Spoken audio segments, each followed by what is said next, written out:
Da er vi på vei til Alicante.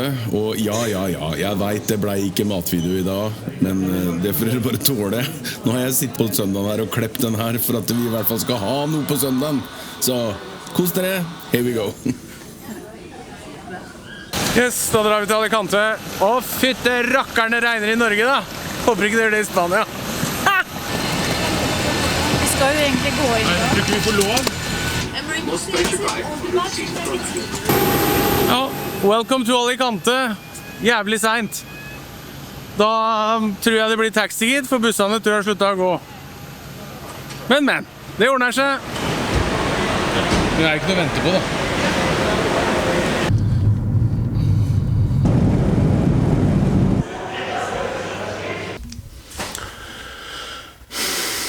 Det startet jo ikke så bra da.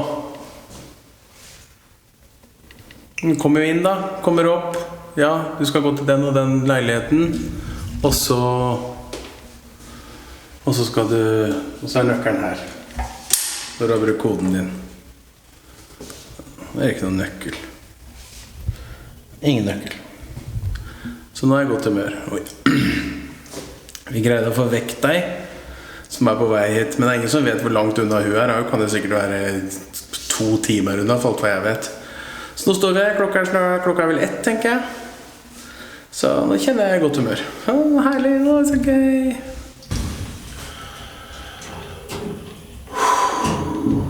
Ja, det fint, Lys. Nydelig. Heisen I hvert fall, til på morgenen. Fy faen. Finne noe frokost? Yes. Sånn, da var vi ute. Da det finne seg noe frokost. Tenker det blir noe kaffe og noe et eller annet franskt. Da vi på første dagen, og alt kluss I går glemt snart. Vi på vei for å hente bilen vi har leid. Og så skal vi ta oss en tur oppover I fjellene litt nordover. Gleder meg. Da har vi vært og fått tak I bilen, og nå det bare å finne bilen. Vi skal ha en record et eller annet. Jeg mener det begynner allerede her. Da skal jeg finne ut av det. Når vi endelig var på veien med den leiebilen, så ble vi faktisk påkjørt etter bare kort tid. Og vi måtte kjøre tilbake og bytte bilen. Heldigvis alt bra med oss. Jeg forteller mer om det her på slutten. Ok, her blåser det litt. Vi høyt oppe på et fjell. Jeg har ikke fått med meg navnet på fjellet. Vi skal ta en titt I noen gruver som jeg tror heter Canelobre, eller noe sånt. Det finner vi ut av etter hvert. Men det skal visst være veldig fint. Vi har jo nå, som dere kanskje vet, fått med dere, eller det har dere kanskje ikke. Jeg krasjet, eller jeg ble påkjørt. Så vi hadde jo en tid som vi skulle på en guidet tur her. Den gikk jo I dass på grunn av det da. Så vi tilbake nå for å se hva vi får til. Vi prøver oss på ticketsene her, så ser vi hva som skjer.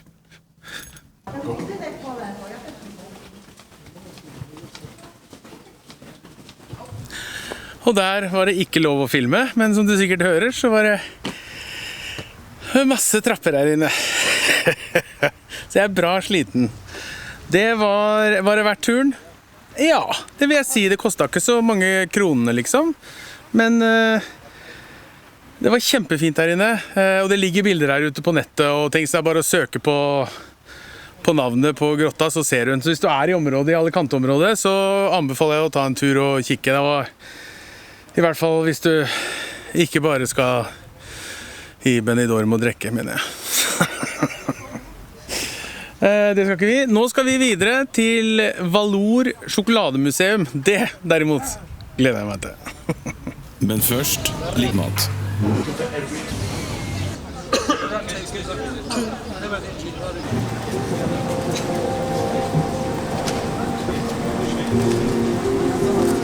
Aztec chocolate was a revered bitter beverage known as Xochitl, viewed as a divine gift from Quetzalcoatl. It was consumed primarily by nobility and warriors, used as currency, and in rituals prepared by mixing cacao, spices, and water. They often drank it cold, flavored with chili, vanilla, and honey, representing luxury and power.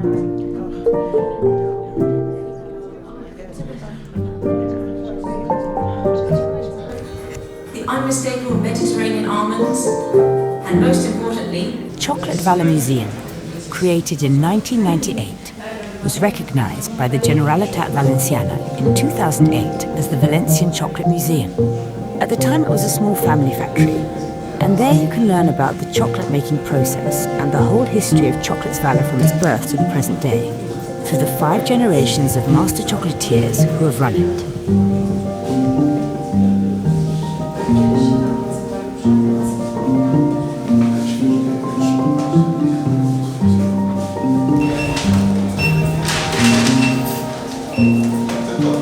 Som tømte fatet. Hva gjorde du? Jeg spiste masse sjokolade. Nå må jeg ærlig innrømme at jeg begynner å bli sliten. Da var det gjort. Det var mye deilig sjokolade, kan anbefales. Og så avslutter vi dagen i dag med litt middag. Og så kjører jeg en liten... Ja, fortelle litt om hva som har skjedd på slutten fra hotellrommet, eller fra leiligheten, tenker jeg. Det blir bra. Hva sa du, Enge? Nei, sorry. Hva sa du, Enge? Det kom på nettet. Hva sa du? Kanskje jeg kan sitte på fingeren hans. Se på det kjøttet der.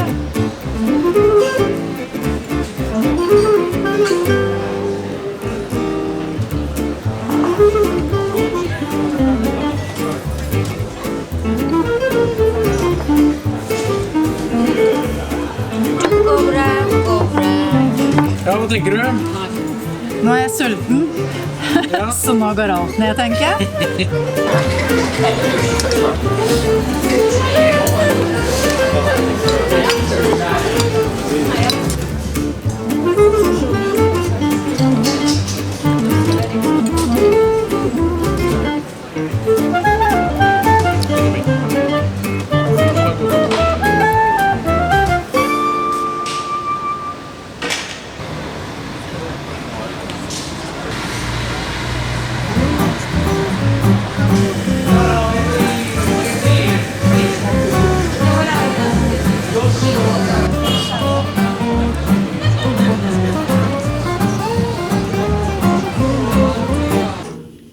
Det går ikke an å filme I heisen, det oppe og avgjort, det bare gjør sånn.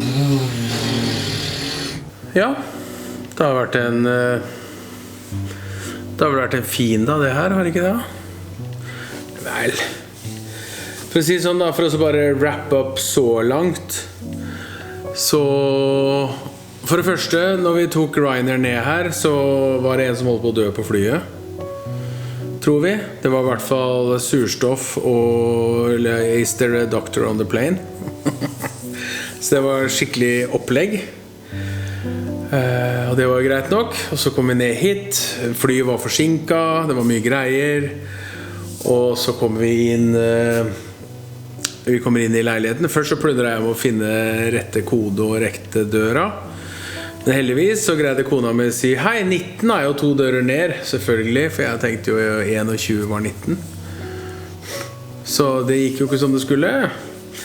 Utifra det så greide vi å komme oss inn, og så kom vi opp der vi skulle. Først så gikk vi I første etasje, for det stod vi skulle I andre etasje, og for oss så andre etasje jo første etasje her nede, så vi stod på feil leilighet, og prøvde koden på den boksen for å finne nøkkelen.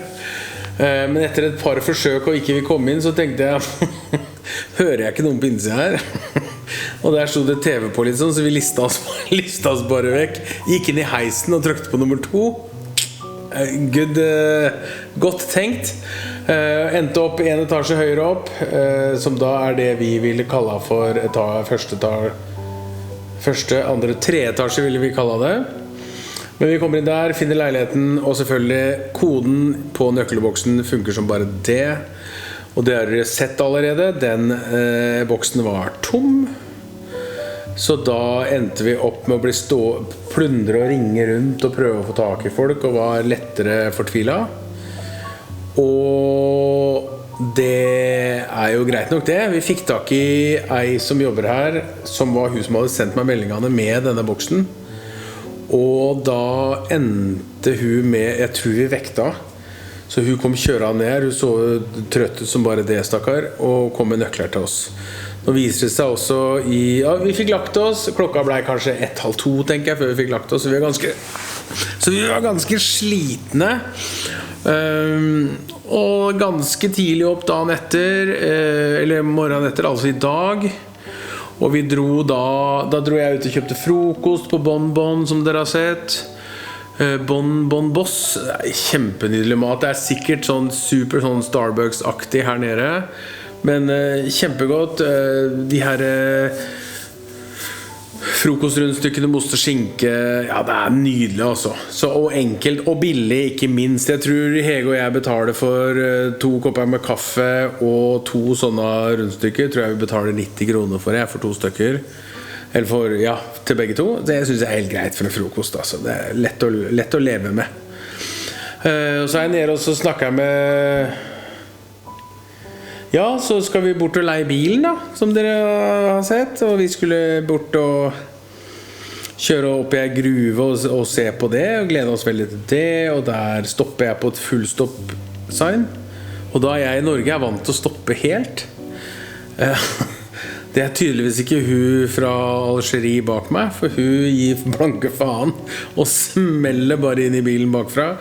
Og det det hardeste. Jeg har krasjet 2 ganger før, tror jeg, 1 eller 2 ganger før, og det her det hardeste jeg har krasjet. Det kom så ut av det blå at selv jeg var fortumlet. Det som var veldig interessant, det var at jeg har emergency contacts på mobiltelefonen min. Mobiltelefonen min ringte alle i familien min og sporet meg opp med lokasjon hvor jeg var hen. Så alle ringte, det var helt kaos. Bilen ringte helt automatisk etter noen og lurte på om jeg trengte hjelp. Det var helt kaos, jeg var helt fortumlet, jeg visste ikke helt hva jeg skulle si og gjøre og sånne ting. Vi fikk en ordentlig smell bakfra, så det var ganske det var litt røft egentlig, og jeg kjente at jeg var litt sånn, hva skal jeg si, jeg var ikke helt sånn rein i tankene på litt grann. Og hun som krasjet jo, stakkar, hun visste jo ikke noe særlig mer. Jeg mistenker at hun satt på telefon altså, ellers så hadde hun ikke treff i sånn, tror jeg. Men det bare spekulasjoner. Vi kan fortsatt kjøre bilen selv om man litt sånn godt trøkt inn, og vi ender opp da tilbake på Record Go, hvor dette da 0 problem. Jeg har passet på å ta bilde av alt som så jeg har bilde av skademeldinger, jeg har bilde av sertifikatet hennes og telefonnummeret, så jeg har liksom alt dette, leverer det til Record Go, og de bare, sånn her, vær så god her, før jeg rekker å tenke, og da jeg fortsatt litt sånn, hva skal jeg si, litt sånn upset liksom, fordi jeg synes det litt sånn stressende situasjon. Så sier de bare, vær så god, her en ny bil, en MG, fortsett turen din og fortsett ferien din liksom, så det bare skjer helt av seg selv, så hats off til Record Go, som bare det var en no question asked altså. Nå skal det sies at jeg betalte for den ene dagen vi skulle ha bilen, så betalte jeg en sånn ekstra sånn full forsikringgreie, så uansett hva som skjer med bilen så det ikke mitt problem. Men jeg bare endte opp med nøkler i handa og bare sparket ut igjen og tut og kjør. Og da dro vi opp på fjellet, der vi skulle vært i første gangen, der skulle vi vært 11:40, det var jo bare å glemme, det rakk vi jo ikke. Så når vi kom opp der da, så tenkte jeg, ok, det var de billettene, for de kostet noen få kroner. Men når vi kom opp der, så var det en helt fantastisk herlig eldre dame som bare, vet du hva, dette fikser vi. Vi bare sender deg med den gruppa som nå. Begge to får billett, bare blir dyttet inn og sparket inn i det. Hun tar på en måte en sånn kjapp gjennomgang av første guidet-turen-delen. Og så, sånn, da kan dere joine resten av gjengen. Fantastisk, godt tatt imot, og alt var fint. Vi drar da videre derfra. Ut til Valor, sjokoladefabrikken i Spania. Det vel helt sikkert den største i Europa, tenker jeg. Og der vi på en sånn guidet tur der også. Den gratis, by the way. Og du får sjokolade gratis på slutten av turen, så den var virkelig verdt penger. Så den var kjempefin, kjempehyggelig, alt var bra. Kommer oss hjem. Og så går jeg ned I resepsjon, fordi dusjen her, den har en sånn, du vet sånn her, hva heter det, sånn waterfall-dusj, sånn over, eller sånn der regnskog-dusj. Når jeg skrur på den, så står spruten I taket I stedet. Og det litt sånn, sånn hengetak, ikke sant? Sånn typisk sånn hengetak. Heter det det? Jeg tror kanskje det heter det. Så jeg går ned etter å dusje og sånn, og så skal jeg si ifra. Og der sitter sjefen, Erik? No, jeg husker ikke hva han heter. Samme det. Men han sitter der, og jeg forteller han hva som skjedde I går, når vi kom hit og ikke nøkkelen var her og sånne ting. Og så sier jeg at det ikke noe farlig for oss, for vi kan bare la være å bruke den waterfall-dusjen. Men det kan være greit å få fiksa det, så ikke det liksom spruter opp I taket, liksom. Og så sier han, ja, hva skjedde I går, liksom? Han hang seg veldig opp I det med en gang, så sa at nøkkelen var ikke der, og det kjente jeg var litt sånn emosjonelt vanskelig når jeg da var fryktelig sliten fra før av, liksom. Men alt løste seg, så ikke tenk på det. Og hun som hjalp oss var kjempehyggelig og sto opp om natta og kom og så. Han bare, ja, men det skulle jo bare mangle. Det var hennes ansvar at det lå I boksen. Og det endte opp med en flaske champagne, sjokolade, og han ga oss en discount på den tida vi har vært her. Eller på det vi har betalt for å være her. Jeg bør ikke si hvor mye det men det var I hvert fall mer enn jeg hadde forventet. Og jeg synes det en jækla enkel og fin måte å bevare kundene sine på. Ok, vi har gjort feil, vi fikser opp, ikke tenk på det, snurr film liksom. Super happy. Og så har vi vært ute og spist litt nå. Jeg begynner å bli brisen, som dere kanskje hører. Dere som kjenner meg. Det I hvert fall herlig, deilig.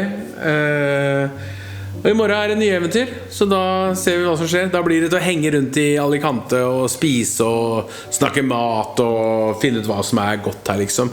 I dag, før vi bare avslutter, I dag så avsluttet vi med litt indisk mat på en eller annen av de her turistfellegatene. Og jeg var ikke superimponert. Det var god mat, men ikke noe sånn helt. Ikke sånn at jeg tenker, fy fader, jeg kan dra en gang til. Billig, god mat, enkelt. Men da tenker jeg vi ses I morgen. Så ses vi. For min del, eller for deres del, vi ses om 3 sekunder. For min del, god natt.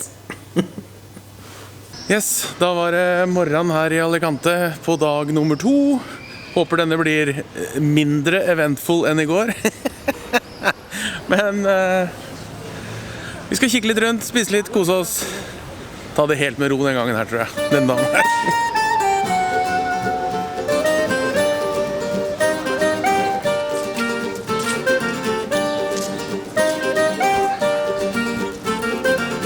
Desde el momento que te vi en aquel rincón, me sentí el fuego en mi corazón. Todos los años que soñé con volverte a ver, tuve la esperanza, no paré de creer que llegará el momento de nuestro amanecer. Y de repente estás aquí, no te dejaré apartar de mí. Baila conmigo hasta olvidar todas las amarguras, todo nuestro penar. En esta luna llena contigo quiero estar. El mundo deja de existir, no hay nada más que tus ojos negros. Cuando me miras, todos los años que soñé con volverte a ver, tuve la esperanza, no paré de creer que llegará el momento de nuestro amanecer. Det ikke det at jeg har noe imot sosiale medier, men de kunne vel kanskje spare seg fra å filme drinkene om I året, for dette tok ufattelig lang tid. Todas las amarguras, todo nuestro penar, en esta luna llena contigo quiero estar.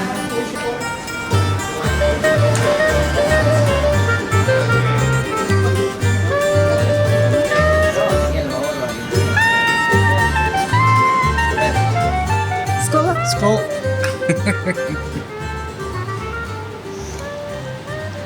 Vi må nesten snakke om det da, Ege. Vis meg den. Hva står det på den? Kopparberg sider, kjøpt på den lokale lille butikken bort på kneipen her. 5,3%. Også i tillegg så står det 2 pant. Der står det 2 kroner i pant. Det er merkelig, ass. Kult. Ja, da husker vi hvordan det var her når vi kom hit, så var jo ikke de nøklene på plass. Det snakket vi om her og i går. Så vi fikk en champagne, så den er vel på tide å få åpnet. Når vi først er i Spania, mener jeg. Det er ikke champagne da, jeg jugde når jeg sa det var champagne. Det er en cava, som er sikkert mer vanlig i Spania.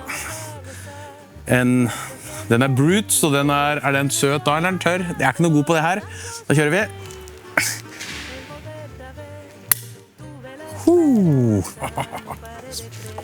Fant ikke noen ordentlig sånne fløyter, men vi kjører den i den. Så langt har vi hatt en kjempefin dag. Vi har kost oss med mat. Men vet du hva, vi var på den her... Vi var og spiste noe tapas i sted, det var litt sånn trist egentlig.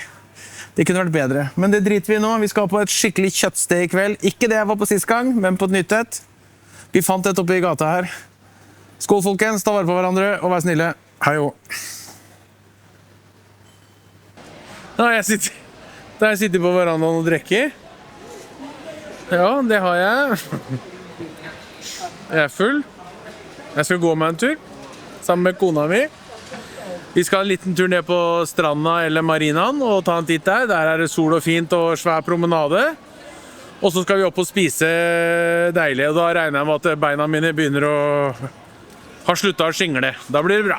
Da koser vi oss! God tur, følg med! Hege, hva vil du si til de som følger meg? De som følger deg? Ja. Hei!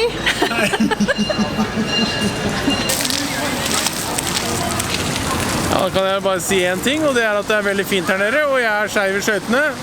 Og det er jo egentlig litt deilig. Så sånn dere ser det nå, er omtrent sånn jeg føler det.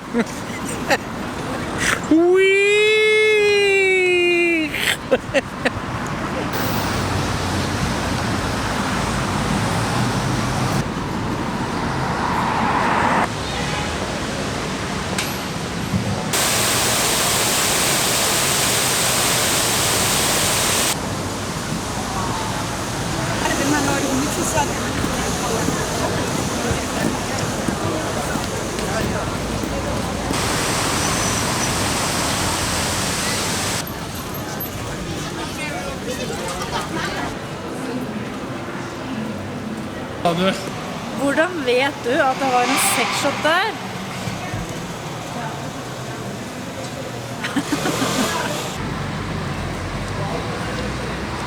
Ja, at det er stengt. Ja, og her var det jo stengt. Kjøss meg, det er en eller annen torsdag som ikke vi vet om, tror jeg.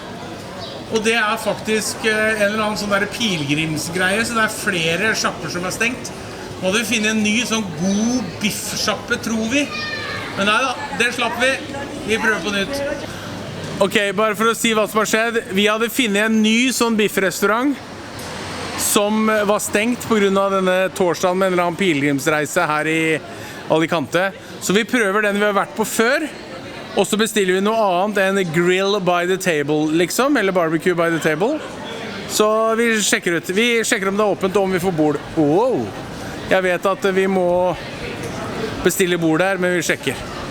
Ok, det som har skjedd nå er at vi finner ikke noe sted å spise, for vi må vi må ha sånn reservasjon. Så nå spiser vi første og beste, så lenge jeg får meg en øl.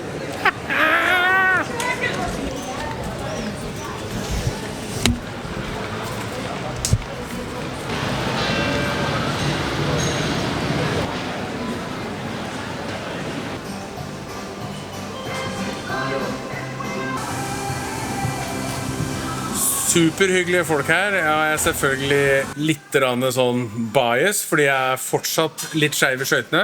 Men bra service, fint. Lite folk her, men det tror jeg er fordi vi er litt tidlig ute. Klokka bare 7, og restaurantene, biffrestaurantene spesielt, åpner rundt 7 her. Men vi gleder oss til å se maten. Først så kom forretten. Det var noen chorizo-pølser, noen litt spicy noen. De var ordentlige, skal jeg være helt ærlig. Og etter det så kom biffen vi hadde bestilt. Vi bestilte en her, Hege bestilte en New York steak, og jeg bestilte noe annet. Jeg husker ikke helt hvilket stykke jeg bestilte. Så kom desserten, som var fuckings fortreffelig. Og selvfølgelig så ble det en gin tonic. Helt nydelig. Ginen var kjempegod, men vi hadde bare svarte som tonic. Men det får leve med når man på tur.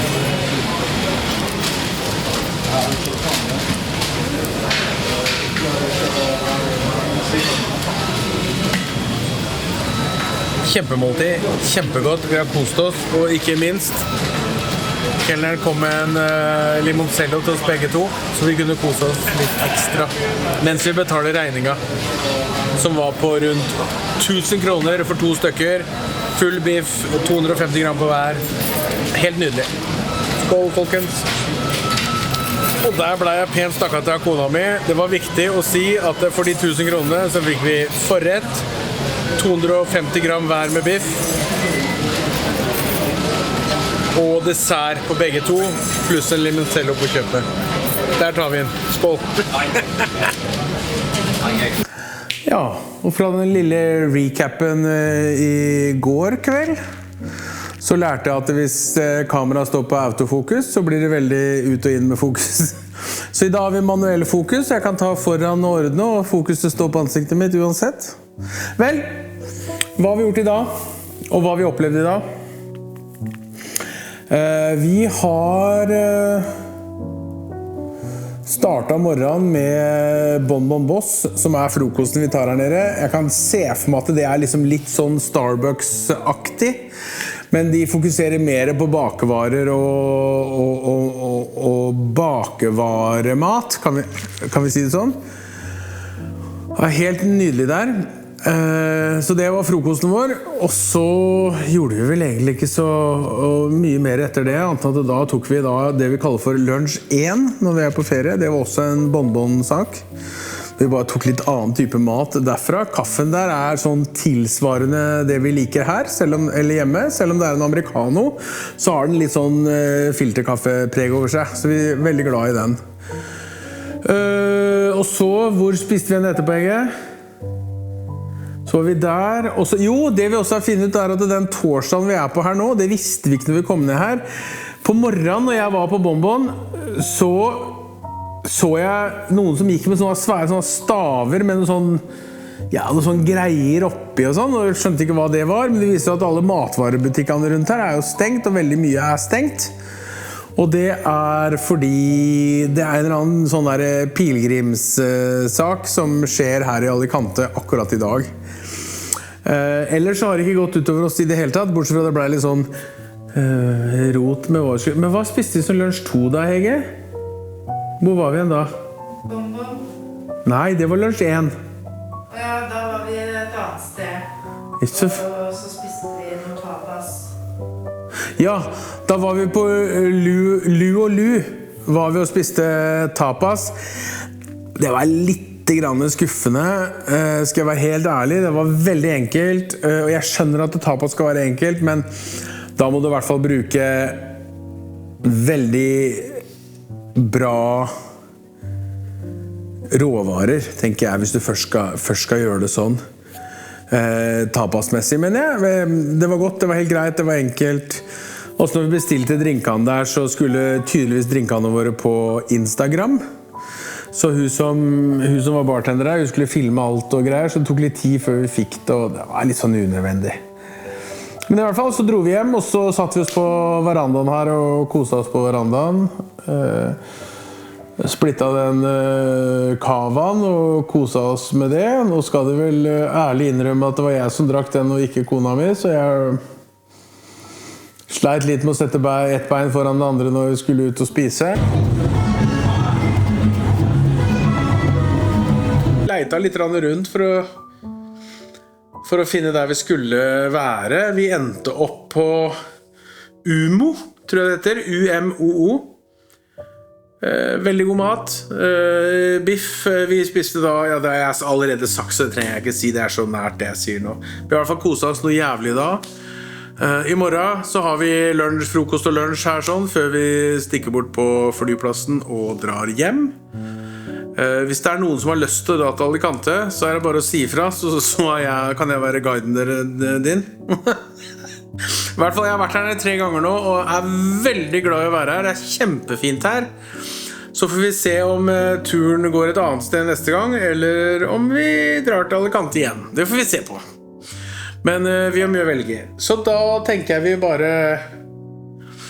Har du fortalt hva du gjør på biffrestaurant? Ja, Umo.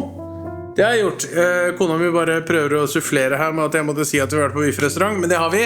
Vi har vært på Umo og koset oss noe jæklig.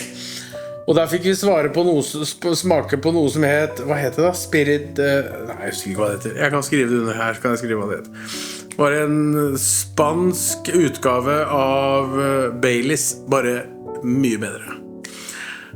Men I hvert fall, dere skal ikke gå og legge dere, men det skal jeg.